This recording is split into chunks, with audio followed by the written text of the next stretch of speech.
hindi lang sa social media, kundi direktang daing na ang bill shock ay lumalaganap dahil sa Meralco. At gulat na gulat ang mga tauhan kung bakit lumobo ang mga bill nila, yung iba sabi triple pa. Kinuwestiyon ng mga senador ang biglaang pagtaas ng singil ng Meralco ngayong buwan ng Abril na nagdulot ng bill shock sa maraming consumer. Sa pagdinig ng Protect Committee, inusisa ni Senator Amy Marcos ang Meralco kung bakit umabot sa 75 centavos per kilowatt ang itinaas sa generation charge. Sabi ng senadora, karamihan naman daw sa generation plants ay mula sa coal, hydro at iba pang renewable energy, kaya hindi raw dapat ito apektado ng krisis sa langis. Yung pag-generate po ng power, kumukonsumo po yan ng fuels, and the fuels that are imported are dollar denominated. Actually po, kahit po yung indigenous fuel natin tulad ng malampaya, dollar denominated po din yung bayad sa kanila. So every time mag-depreciate yung peso, lumalaki po yung peso equivalent ng cost ng fuel na yun. Oy, grabe naman, patong-patong na to. Yung generation charge, may charge na, tapos say do-double up pa sa system loss, and parang nawiwili kayo sa kadadagdag.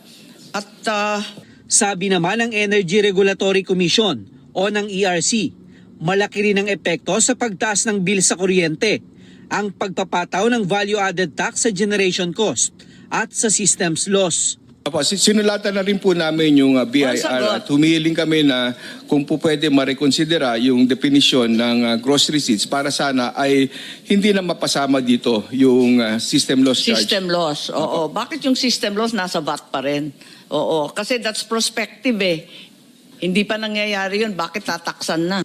Iminungkahi naman ni Senator Rodante Marcoleta na tuluyan ng alisin ang systems loss na sinisingil ng mga power distributor sa mga consumer.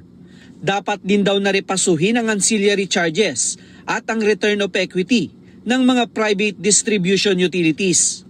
Huwag mong ipapasa sa consumer ang mga gastusin na hindi ng isang distribution utility na hindi naman nakapagbigay ng benepisyo sa kanya. Maliwanag na maliwanag. Nasira yung metro. Non-technical po yun. Yung PhilPirates. Ninakaw po ng maraming mga magnanakaw ng kuryente. Bakit po natin ipapapasan? Yun po yung gusto kong tingnan natin. Ba, hindi? Hindi po ako kontra. O yan, yung gusto ko yung walang kontra eh. Of course. Opo, tama po yan. Pero pagdating po dyan, kaya nga po talagang masigasig ang komisyon ngayon na mag-conduct ng rate reset ng ating mga private distribution utilities dahil sa loob ng mahigit 10 taon na hindi ito nagawa. Ngayon po ay tumatakbo na ang ating rate reset at kasama na nga sa Group A ay yung Meralco. Kaya't patuloy yung ating mga pagdinig at hopefully by middle of this year ay magkaroon na tayo ng panibagong singil para sa Meralco. Para nakita na po natin kung ano lang talaga dapat yung ipapasingil sa kanya as yung return niya on kanyang investment pagdating sa pag-provide ng distribution service niya. Iminungkahi rin ng mga senador na pasanin na lang ng gobyerno ang sinisingil na 1 centavo per kilowatt na lifeline rate sa mga consumer. Sa pagtaya ng ERC, umaabot lang ito sa 8 milyong piso kada buwan na napupunta sa mahihirap na benepisyaryo. Kita ko dito dahil nga mas strict na ang gobyerno ngayon, no, sa pagpipili ng kung sino pwedeng kumuha nitong subsidy at 8 million na lang, nakikita ko na posible na rin i-absorb ito ng gobyerno dahil 8 million naman talaga, that's 80 million a year.